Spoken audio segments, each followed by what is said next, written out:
Hi, this is Joe again with another review. For the sake of this video, I'm going to continue discussing the Death Wish movie series.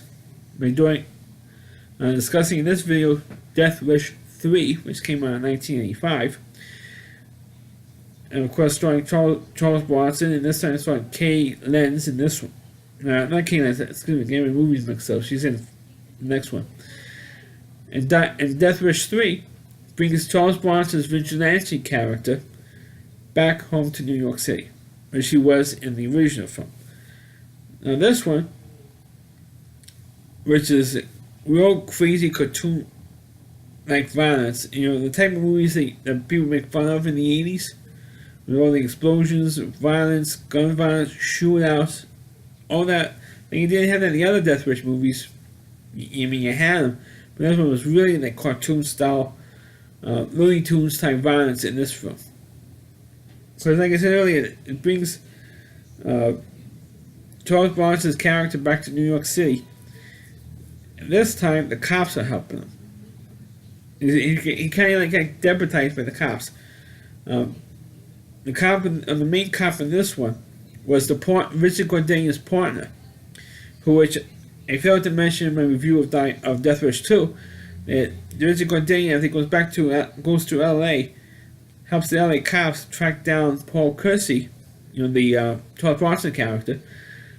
He gets killed by one of the guys that Bronson was tracking to kill. So Richard Gordania's partner contacts Charles Bronson or Paul Kersey and said, "Can you help me out?" Because crime ever since you left New York, crime has gone up, rapes have gone up, muggings have gone up, murder has gone up. Your name has been going up in New York since you left. And he goes, "Look, I'm not the vigilante anymore." He said, "I realize that, but I'm going to need your help on this. There's a gang in New York, in Brooklyn, who was doing all this crazy shit, trying to get all the old people to get out of there, and I'd be very thankful to you if you could help out in any way you want me to help." As I turned the other way, I turned a blind eye for what you help, and maybe it could help you if you tip me off, if you find out something, maybe you can maybe you can tip me off and I will give you assistance. The cop makes this deal, and the Charles Bronson gets arrested as soon as he comes to New York for getting a speeding ticket. Cops bust him because they figured that he was a vigilante and they arrested him, and that's when this detective decides to give Bronson this deal, and make a deal with him to go and clean up this area. Which is what Bronson does. He gets him, because he's originally there, I should say, not for a speeding ticket, but he was originally there to visit a friend of his in his rundown building in Brooklyn.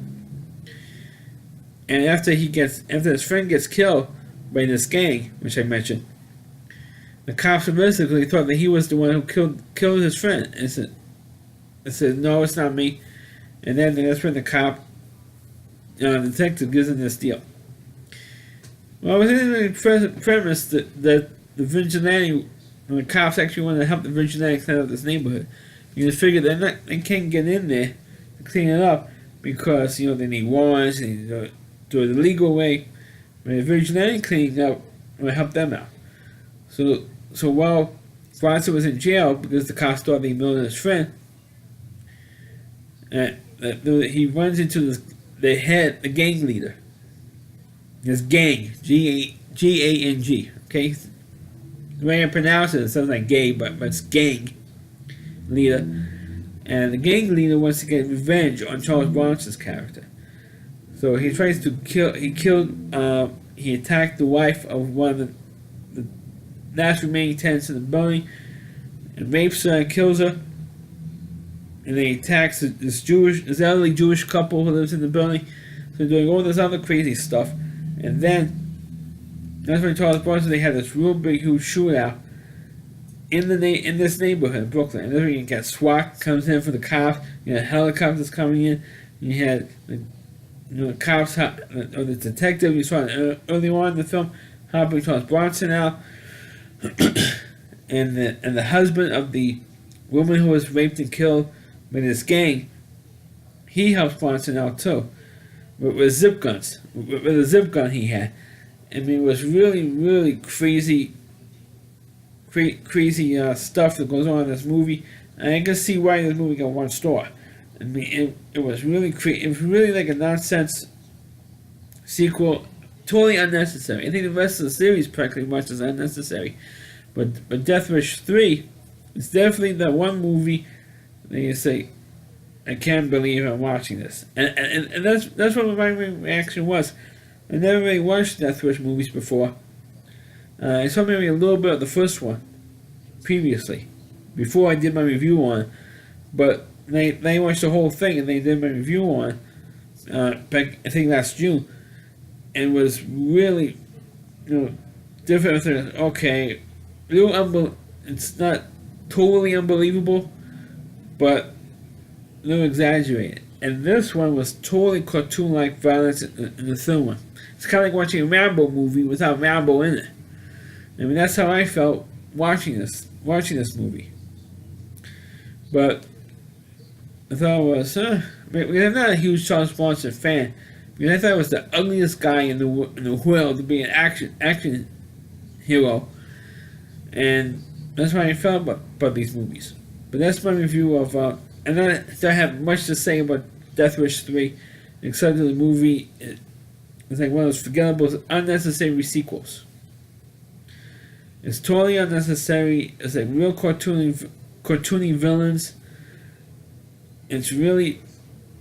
I know I'm panning out this video because I don't want to do a very short one, but it's totally an unnecessary sequel to this little franchise that made Charles Bronson into a household name because of this vigilante character. So that's my review of Die Hard, once again, I always said Die Hard, Death Wish 3. I wish it was Die Hard 3. It's better than this piece of crap. Death Wish 3. Please click on the video, please rate it. Please subscribe to my channel, and please forward this video to your Facebook pages. You can check out all my reviews and all on my YouTube channel at rowdyc.com. It's all WDY, and that's C.com. There's a homepage and Rowdy Reviewer, Chris Lee Moore, and please check out all my videos on his website as well. Thanks for watching, and catch you next time.